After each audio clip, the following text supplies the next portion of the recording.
Hey, what is up guys, it is Phantom here, and welcome back to a brand new video everyone. So in today's video, I am going to be ranking every single world's final villain in Wizard101 from the worst to the best. So if you guys don't know what I would call a final villain, it's basically the final boss of a world, or like, the main overarching presence throughout that world. So for example, Wizard Cities would be Lord Nightshade, Crocotopias would be crocopatras, Marley Bones would be meowiarty. So basically that's how that works, and I'm going to be ranking all those guys, taking a look at them, and ranking them from the worst to the best. So anyways guys, let us get into the worst final villain in this game. Let's head there.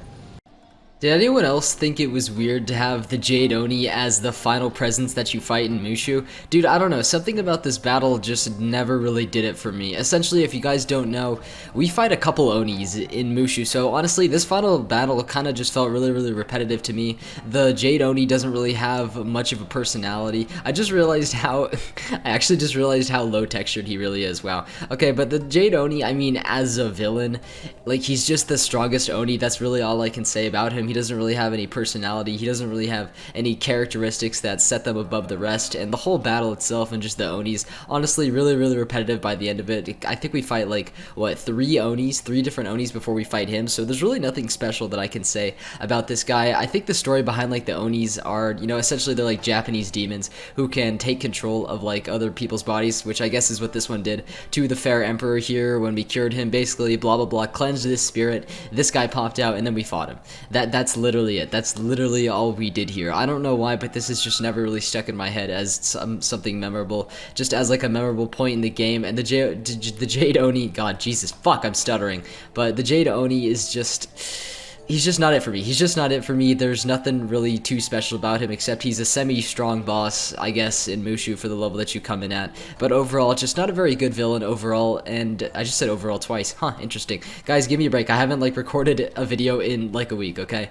Not to mention that this guy wasn't even name dropped until we actually fight him in this final moment here, so there was literally no time for the story to build him up as like a menacing presence or anything. So overall, this guy really sucks. Jade Oni, I hate you. Anyways guys, let us move on to the next world's final villain. If you really think I'm gonna do the whole Trial of Spheres dungeon just to get to the final boss of Celestia, well, I'm sorry, but you are sorely mistaken. So coming up next, everyone, is going to be, well, let me think about, what is even her name, dude? The final boss of Celestia? Like, I know I have a ring. Yeah, this is her name right here, Mithria, some sort of, like, sun goddess. Dude, I don't even know the story behind her. That's how just fucking shit she is as a villain and a boss. And honestly, I wouldn't even call her much of a villain. It's more like you have to pass some sort of intergalactic space test to, like, I don't know, figure out something behind, like, okay, Celestia's story is just so fucking shit, okay? It's just so, it's so bad, okay? Literally, like, the whole purpose of this world, like, yes, you come across Morgantha, and, like, yes, it introduces, you to her for the first time, but I'm pretty sure, like, the whole purpose is literally to just repair this grand astrolabe. Like, that is literally it. Just retrieve the star, the sun, or the star, the moon, the sun, and then just reinstall them here, and then talk to that, like, mechanical engineer lady every once in a while. And then, like, once all of those things are, like, installed, they're like, okay, now go into this dungeon where you're gonna do this test for absolutely no reason besides to maybe, like, prove your worth or something. Like, guys, that's how fucking shit the story is, alright? When Morgantha was doing all of her magical shit just in the stars and everything, waving around, I was just having a fucking snooze fest over here because I could not handle Celestia. But anyways, we're not really here to talk about Celestia's story. Not really, anyway. We're here to talk about the final battle slash final villain of Celestia, which is just this weird sun goddess, like Mithria. I don't even, like, she's literally just part of the test, because you know how there's, like, 3 areas in the Trial of Spheres? There is the, what comes first? The star area, I think, which has that, like, that star knight guy. Then there's the moon area with, like, that moon alien dude, and then she is in the final area, which is the sun area. The area itself is actually really nice, but just her as a final battle, like, just made absolutely no sense. It would have been cool if, it would have been a lot better if we just ended up, like, fighting one of Morganth's servants or something like that. Like, I would have much preferred that over some random sun goddess boss who literally just has no purpose in us beating her. Guys, if you know, like, if there is a purpose of doing the Trial of Spheres and, like, how it intertwines into the storyline, like, please tell me, because this dungeon just makes no sense to me. It just makes no sense how we went out of our way to just do these tests, know, tests among the stars, for whatever purpose, dude, I don't even know. But overall, the final villain was just super boring. It was pretty tedious, actually, the dungeon itself, and in my opinion, served no real purpose. So anyways, that's gonna be all for Celestia, though. Let us move on to the next final villain in the next world.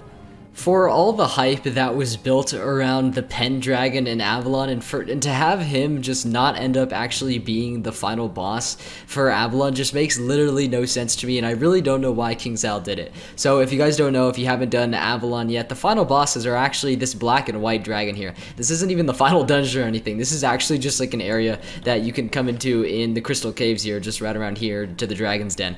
But these two dragons are actually the final bosses slash final villains of the world, and it makes literally no sense. Literally, they've been building up the Pendragon. They built it up from the very beginning, okay, and it ends up being like the second to last boss in the Keep of the Ganelon.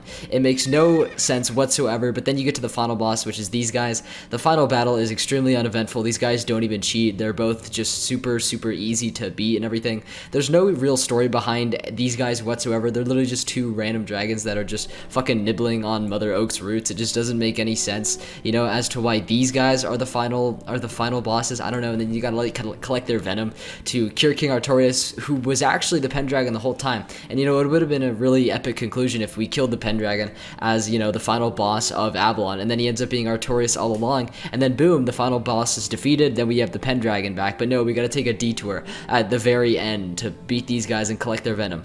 It makes no sense to me. It really makes no sense to me. And yes, I'm sorry, I cannot judge it based on the second to last fight, even though the Pendragon was like the so-called main villain of this world. And yes, Morganth had a huge role to play as well, but those are kind of, but Morganth is more of an overarching arc villain, you know, and I have to count the final bosses. I'm sorry guys, and these guys come in and they suck. They're so bad. They're so fucking boring as a final battle, so I had to put them here really low on the list. Anyways, that is going to be all though for these two dragons. Let us move on to the next world. What could it be? Oh my god, it's insane. It really is, guys.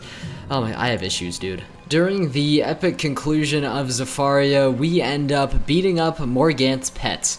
I know, right? It's a little bit weird, okay? It is a little bit weird. Now, the reason why they place so low on this list, or actually the reason why they place, you know, a little bit higher than all those other boring villains, you know, despite them being actually really boring themselves, as they're literally just like some barely sentient spiders that we just have to beat up. Like, it literally just, Morganth summons some spiders. She summons some spiders to get rid of us, and obviously that doesn't work, blah blah. We escape, and Zafaria gets saved in the end or whatever, but they're just so, there's no substance, okay? There's literally no substance whatsoever when it comes to this final battle. Like, these aren't even real characters. They're literally just called starburst spiders, and we beat them at the end of Zafaria. That's literally it. No characterization, no substance, no personality. They're not even real characters. They're just spiders that Morganth summoned, okay? And the only reason why I would place them higher than the other villains on this list, the only reason why they made it a little bit higher than those other people, is because they are somewhat related to Morganth, as they're like her pets, blah blah, her servants or whatever. That's the only reason. I'm serious, guys. Like, I hate to give you just such a boring-ass answer for this one, but they are related to Morganth, so you know what? It makes them semi-relevant, you know? That's more than I can say for the fucking Sun Goddess and Celestia. But overall, just really boring villains. It's a really boring battle, too. No cheats.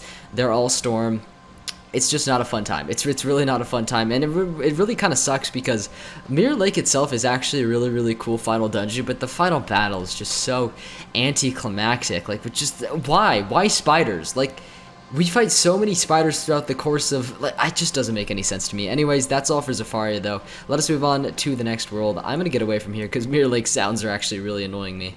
Never have I ever wanted to commit animal abuse more in my life than when I look upon Randolph Spellshine's smug-ass face. Seriously, dude, this guy sucks. This guy really sucks, and honestly, I wouldn't even call him a villain, but he is the final presence of this world. As such, he has to be on this list. So anyways, coming up next, we have Wisteria's very own Randolph, man. What can I say about Randolph? Jesus Christ, dude. I mean, let's be honest, his presence, it's a little bit less than menacing. I don't know, dude. Like, obviously, the the story in Wisteria isn't very good as such. You know, the story of their final little villain slash presence here isn't very good either. I mean, the only reason why Randolph's probably ahead of all the other people is he's got some personality to him, alright? He's got a little bit of a kick, alright? There's a little bit of a kick to this bacon, if you know what I mean. So, anyways, Randolph is gonna be here, though, on this list. I mean, there's just not very good story surrounding him. He's just a guy who you fight in a tournament, who's overly cocky, and you get a lot of satisfaction out of beating him, alright? That's literally it. That's literally it for Randolph, everyone. Let's move on to the next world. I mean, there's just not much I can say about him. This segment might be shorter than others, but anyways, Randolph, I'm gonna move on now. I think I've said all I need to say because I don't want to be in your presence any longer, so I'm gonna take my leave. Alright guys, let's move on to the next world. Alright, coming up next is our very own Crocopatra of Crocotopia, the Storm Queen. Oh my god, and yes, I did do the dungeon to actually get here. Okay, listen, I only did it because it was short, alright? I am a kind of a lazy person at heart, so anyways, though, here we are at Crocopatra.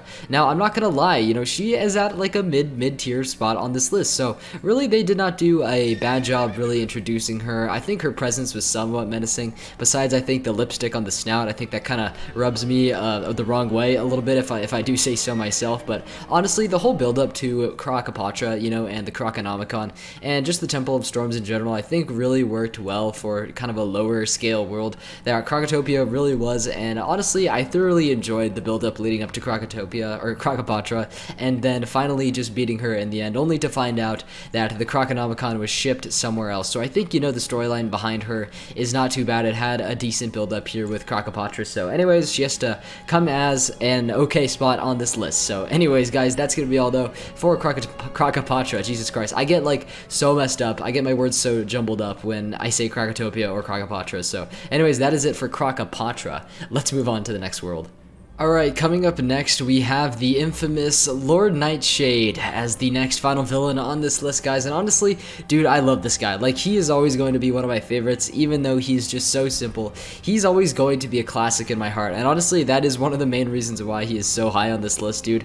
But I'm not gonna lie, though, the build-up to him was actually pretty good. You know, I think at the start of Wizard City, when we're just learning about Malistaire, and the whole mystery of the Death School, you know, is still a really, really big thing going on, and there isn't really too much of an explanation as to like the monsters roaming around in Wizard City. You know, me as a little kid was actually pretty intimidated by him, alright? And honestly, you know what, I think he serves as a pretty decent villain in, you know, Wizard City. Jesus Christ, I almost said Wizard101, but I guess that's true as well. So anyways, though, the whole point of him, I guess, is that he is just a servant to Malistaire. I suppose he's responsible for a lot of the undead happenings that, you know, are happening in Wizard City. So that's pretty much his sole purpose. And honestly, dude, I like the guy. I really, really like the guy. Him as a, okay, I just got pulled in the battle, that's cool. But him as a, you know, final presence in Wizard City, I feel like it's really, really fitting. Obviously, I don't think they could have given us Malistaire right away. But overall, you know what, I think he was really fitting. I think this was super appropriate to do. And overall, he's got a really, really good menacing presence to him. So anyways, I'm gonna have to put him here on this list. Lord Nightshade, not Nord, okay. Anyway, messing up on my words today. It's fine. Let's move on to the next world, though, guys, everyone.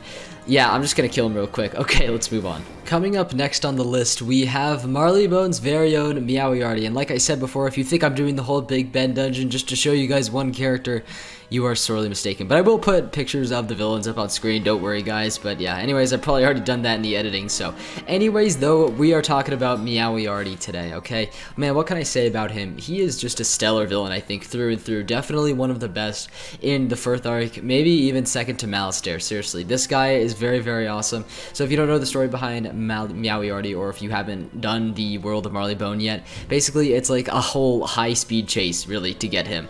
So essentially, you know, he escapes from his prison cell. You try to track him down, and then, you know, you basically spend the whole world chasing after him, avoiding him, trying everything you can in your power to get close to him, so you can, you know, finally arrest him and put him in jail and everything. So anyways, though, meowiarty, man, just such a, like, he's just so good, you know. Okay, the build up to him, like I said before, was absolutely stellar. Alright, him as a character, really, really awesome personality, really, really funny relationship with Malistaire. Honestly, it's pretty interesting what they have done here in Marleybone with their final villain. I think it's really interesting, especially for a, you know, an older world such as Marleybone. I think it came as a bit of a surprise, and this is actually one of their best villains, in my opinion, in meowiarty. So anyways, though, that is going to be all for Marleybone, everyone, and meowiarty. So let us move on to into, oh man, we're getting to some good ones here. We're getting into some spicy villains. Anyways, let us move on to the next villain. Alright, coming up next, everyone, is going to be the Aether Titan of Imperia. God, this guy is just fucking epic, dude. Everything about this cutscene, dude, just the way that Spider and Raven settle their differences, the way this guy just appears out of nowhere in his absolute glory, and then we turn into a giant, like, Paradox Titan to kill him. Dude, the final battle is just incredible. I mean, the build-up to, like, this very moment is really, really awesome, and that is why it is so high on the list. And the reason why it isn't higher, the reason why this is not number one is because, wait, do I actually have sound? I do have sound turned on. Okay, it must just be really quiet here, but the reason why this is not, like, even higher on this list, because I considered this for number one. Honestly, I did, but then I realized the actual creature of the Storm Titan we just don't really know much about. You know, he's kind of just a huge, you know, Titan that's just unrelenting in his conquest to destroy the heart, and we have to stop him. That's literally it. I mean, he's a pretty shallow, I guess, not, I was gonna say person, but pretty shallow character overall. I mean, he's literally just a figurehead, you know, for the hatred of Spider and Raven. So I like what he represents, but I guess him as a character didn't really quite do it for me, so it's a little bit lower than it probably should have been on this list, but it still makes it really high, because the overall scene with him and just Grandfather Spider and Grandmother Raven, it's just awesome. The whole thing is just awesome. It's a great sequence. If you guys haven't finished Imperia and you haven't watched this already, I totally recommend it, seriously. This is probably some of King Zal's, like, best storytelling ever. So anyways, I'd recommend this, but this guy definitely goes super high on this list though, because of what he does represent, but him as a character just falls a little bit short. So anyways, that is going to be it for the Aether Titan, and let us move on to the next villain on this list. Coming up next is going to be the world of Azteca, with its final villain being Malistaire the Undying. Now, this one was actually really impressive, and it was a really good inclusion. Jeez, it was a really good conclusion to the world of Azteca, even though I hated the world, like, a lot. But anyway, it's fine. The actual conclusion, though, with Malistaire coming back as Morgana's Dark Servant, and then, you know, him just, like, hurling off into space after we beat him up, and then the whole, like, meteor coming and crashing down, and then Azteca eventually being destroyed. It's really good, honestly. It's really good stuff. I mean, King Zal did a really good job, you know, with the writing there. I'm very glad they decided to get rid of Azteca forever so we can't come back in future quests. Really happy about that. But overall, we're talking about the final villain of Malistaire the Undying. Now, I think that he was a bit weaker though than the actual first iteration of Malistaire, just like a little bit weaker as a character. And, you know, we'll get to that though, because obviously, if you guys don't know, I haven't done Dragonspire on this list yet, but the actual character Malistaire the Undying is really interesting. It was interesting to see him be resurrected for the first time in Azteca, and now that plotline, I'm not gonna lie, has been a little bit overused, and it's getting a little bit tiring at this point. But the actual first iteration, I guess, of Malistaire the Undying was pretty good. It was pretty good. It was kind of shocking to see him come back actually for the first time. And then, of course, the build-up was pretty good with the meteor and everything, and then we didn't really know who Morgana's Dark Servant was, so I think it all turned out really well, and I think, yeah, I really do. I just think it all amalgamated into a beautiful creation, which was the ending of Azteca. So anyways, that's all I gotta say about Azteca though. Let us move on to the next world. We're really getting down to the wire though in terms of worlds. So without further ado though, let's move on. Coming up next is going to be the final battle with all of the brothers in Wintertusk. So I'm only going to include the area of Wintertusk because technically, you know, in Grizzleheim, yes, there's like the actual Grizzleheim part, and then there's Wintertusk, which is like a little side island actually if we like zoom out here, I think. Yeah, so like there's the main Grizzleheim area, and then it obviously feeds into this Wintertusk area as well. But I'm only going to include the Wintertusk one because it is the higher level one, and it is a continuation of this storyline. So, you know, once this one wraps up, you know, this one begins, and then you truly finish Grizzleheim. So I'm gonna have to put this here though as the final like little area here with the final dungeon Nastrond, and then you fighting all of the Ice Titans, I think Suns. I'm pretty sure that's what you beat at the end of it. I'm not really sure if that was like a result of the Coven like manipulating them, or if it was like of their own will. I'm not really sure, but you end up fighting them in the end, and it's honestly a pretty interesting battle with a lot of cheats. The brothers themselves are really interesting, even, you know, because like you spend a whole area in Wintertusk getting to know each of them. So you get to know Nordri, Ostri, there's Vestri, and then there's Sudri. So you get to know all of those guys, do the little tasks for them in those areas, and then eventually you come here and you actually get to fight all of them and, you know, help to keep their father asleep. I'm pretty sure that's the plot there. So it's pretty interesting overall. I think it's a really cool conclusion with the Ice Titan and everything, and how you have to end up fighting these guys, which is like a mod that we've actually never fought anymore, or fought before this, so yeah, the whole like Ice Titan and everything. So I think it was really, really interesting, and you know, what really does put them really like ahead on this list is because we got a whole area dedicated to each of these 4 brothers, so it really did, you know, feel like we were fighting like a familiar battle. So I don't know, I thought it was pretty interesting though. So anyways, I'm about to put Winter Tusk here, the final villains of Winter Tusk, which I guess, you know, you could argue the Coven or the true villains, but the final battle does have the brothers inside of it, and I think they're all super, super interesting in their own right. So anyways, I'm gonna have to put this here, but without further ado, let's move on to, I think we're at like the number 4 spot on this list. So anyways, let's go to number 4. Alright, coming up next is going to be Rasputin, the final villain in Polaris here with his giant titan. Oh my god, dude, like this whole sequence, similar to the Imperium one, is just absolutely epic. It is very, very memorable, and it always sticks in my mind. But Rasputin as a character, honestly, is just a character that I've just enjoyed since the very beginning of Polaris. I mean, definitely my favorite son, I think, out of old... I don't know, actually, Pat's pretty awesome, but definitely at least my second favorite son out of all the old Cobb sons, dude. I just love this guy so much. He's a really, really good villain. He really, really is. He makes us, you know, kind of chase him, sort of similar to what meowiarty did a little bit, except his plans are definitely very, very diabolical, as, you know, summoning a huge titan to destroy the sky anchor. I think it's really, really cool. I really, really like his motivation as well, you know, just to unleash chaos, you know, unleash chaos after being like kept in the darkness for too long, I think is the kind of motto he runs by. I think he's just honestly a really, really great character.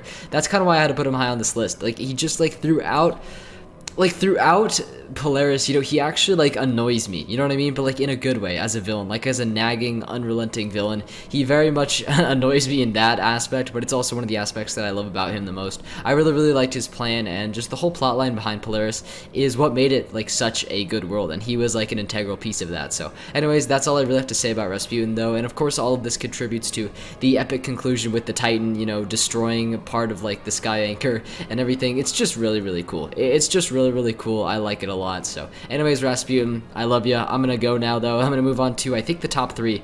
So anyways, let's go there though. What do you guys think it could be? Let me know your favorites in the comments down below, by the way. I forgot to say that. I love reading, you know, all your comments and all your opinions. You know, they matter a lot to me. So anyways, comment if you want, but let's move on to the top 3 on this list. Next up, we have Grandfather Spider as the final villain in Mirage. I know, I was actually really, really surprised when we ended up fighting him at the end of Mirage. I mean, it was definitely really, really exciting, but really, really shocking as well. I feel like they would have saved that for a later battle, but I guess we got our, you know, fair conclusion in Imperius, so it doesn't really matter. But anyways, I mean, the reason why he ranks so high on this list, guys, I'm gonna be, you know, straight with all y'all. He's just got such a good storyline behind him. He's just such a great character. Like, he really, really is. You know, I'm pretty sure, like, I explained it a little bit, you know, in the past in the Imperius segment of this video about, you know, his long history with Raven and feeling like, you know, he'd been cheated by, I guess, you know, life in general, and kind of been blamed for a lot of the problems that he really shouldn't have been.